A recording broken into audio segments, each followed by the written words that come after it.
নমস্কার, আমি মানবাধিকার কর্মী সঙ্গীতা চক্রবর্তী বলছি।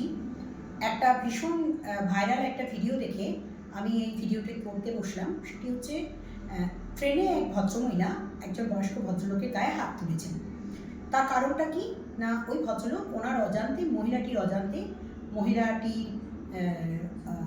তিনি একটু আপন মনে ছিলেন এবং তার ওপর পোর্শনের যে ভিডিও, অর্থাৎ মহিলাদের যে সামনের পোর্শনের যে ভিডিও, সেটাকে তিনি বসে বসে ক্যাপচার করছিলেন এবং সেই ভিডিওটি তোলার সময় মেয়েটি কিন্তু দেখতে পেয়ে যায়। চট করে যে ভদ্রলোক, বয়স্ক ভদ্রলোক, তার এই ভিডিও করছে এইভাবে, সে একটু ঘুমিয়ে পড়েছিল। তো তারপরে মেয়েটি কী করে, সোজা ফোনটি কেড়ে তার গায়ে দু চার ঘা হাত তোলে। এখন ঘটনা হচ্ছে, দেখুন একটা কথা বলি, অনেকে এটাকে অনেক রকমভাবে দেখবেন। আমাদের চোখে এটাকে কীভাবে দেখব? প্রথমত হচ্ছে মহিলাদের অজান্তে মহিলাদের ভিডিও করাটা, অর্থাৎ তার বুকের সামনে নিয়ে এসে ক্যামেরা জুম করে ভিডিও করাটা, এটা তো প্রথমত হচ্ছে অশ্লীল আচরণ একটা। আর অশ্লীল আচরণ দেখলে নারীদের অধিকার আছে নিজেকে বাঁচানোর। তাই নিজেকে বাঁচানোর জন্য কোনো মহিলা যদি হাত তোলেন, সেটার ক্ষেত্রে কিন্তু আইন তাকে শাস্তি দিতে পারেন না, এটা কিন্তু আমি বলতে পারি। কিন্তু এটাও ঘটনা, হুট করে কারো গায়ে হাত তোলার আগে অন্তত তাকে তার ভিডিওটি ডিলিট করে দেওয়া, তাকে দু চার কথা বলতেও পারত।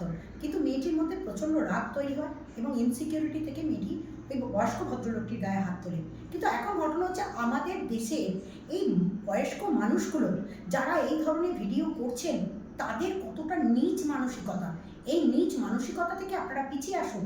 প্রত্যেকের বাড়িতে মা, বোন, কাকা, কাকিমা, দাদা, দিদি সব আছে, কিন্তু তারাও বাইরে বেরোলে আপনাদের মতো বয়স্ক মানুষগুলোর কাছ থেকে আজকে কী শিখবে বলুন তো? তাদের আজকে বাসা ট্রেনে চলতে গেলে মহিলাদের যেখানে সেখানে হাত দিয়ে দেওয়া হয়। মহিলাদের তাদের অজান্তে, মানে তাদের ইচ্ছা থাকা না সত্ত্বেও তার গায়ে হাত দেওয়া হয়। একদম এরকম ঘটনা আমার জীবনেও ঘটেছে। আমিও হাত তুলতে বাধ্য হয়েছি, একদম মিথ্যা কথা বলছি না।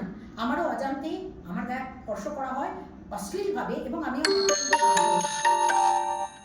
তো আপনাদের কাছে আমাদের অনুরোধ, বিনীত অনুরোধ, এই যে বয়স্ক লোকজন যারা ভিডিও করছেন, ভিডিওর মারফত মেয়েদেরকে অশ্লীল আচরণ করছেন এবং মেয়েদের জীবন ইনসিকিওর করে দিচ্ছেন এবং বিপদগামী করে দিচ্ছেন, আর ওই ভিডিও তুলে নিজেরা এনজয় করবেন ভাবছেন না, তাদের কাছে একটা সতর্ক বার্তা হিসাবে এই ভিডিওটি যে ভাইরাল হয়েছে, সেটার ক্ষেত্রে আমি পূর্ণ সমর্থন জানাই নারীটিকে।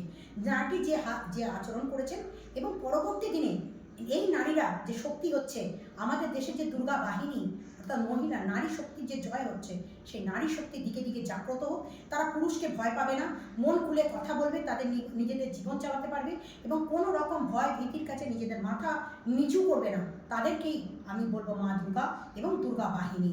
আর তাই নারীদের সম্মান করতে শিখুন, নারীদের পাশে থাকুন, নারীদের নিয়ে কাটাছেঁড়া করার আগে 5 বার ভাবুন যে নারীরাও আপনার বাড়িতে মা বোন, দাদা, দিদি, কাকা, কাকিমা, জ্যাঠা, জেঠিমা, মাসি, মাসিমা সব আছে।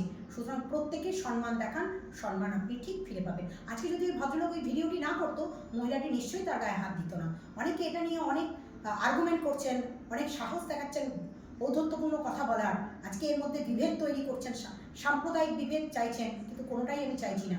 আমি চাইছি একজন মানবাধিকার কর্মী হিসাবে সাম্প্রদায়িক বিভেদ ভুলেও মানুষের আচরণ, মানবিক আচরণ হওয়া উচিত। কোনো রকম অশ্লীল আচরণ দিয়ে মানবিক মুখ আপনারা দেখাবেন না।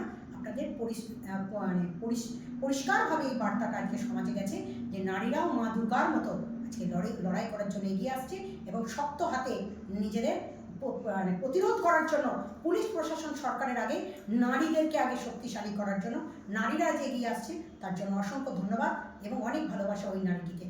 ধন্যবাদ, ভালো থাকবেন।